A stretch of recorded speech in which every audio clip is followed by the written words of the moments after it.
E aí, meus amigos, Anderson do canal Drone Eventos, mais uma vez com vocês. Estou aqui no interior e vou fazer um vídeo que há tempos eu tenho vontade de fazer, certo? É o seguinte, é um vídeo que vou mostrar a paisagem agora no verão, certo? E vocês vão ver comigo aí. Vou fazer aqui este registro e no inverno eu vou filmar essa mesma paisagem passando por esse mesmo local, certo? Para vocês verem o contraste que é o sertão aqui do meu estado do Ceará, beleza? A diferença que é nas primeiras gotas de chuva, as plantas já começam a nascer seus brotos, começa a criar bastante folhas. Você olhando assim, essa parte seca, pensa que tá tudo morto, né? Mas na verdade não tá. Tá esperando só aos primeiros cheiros das águas, elas vão criar suas folhas, seus frutos, suas flores e assim sucessivamente. E o ciclo é contínuo, né? No inverno tudo verde, no verão tudo seco, mas as plantas resistem.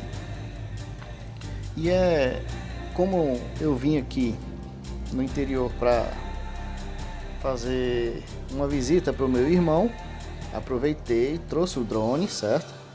Para poder registrar e vocês vão acompanhar comigo aí, tá bom? Espero que vocês gostem. Então, segue o vídeo.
Yeah,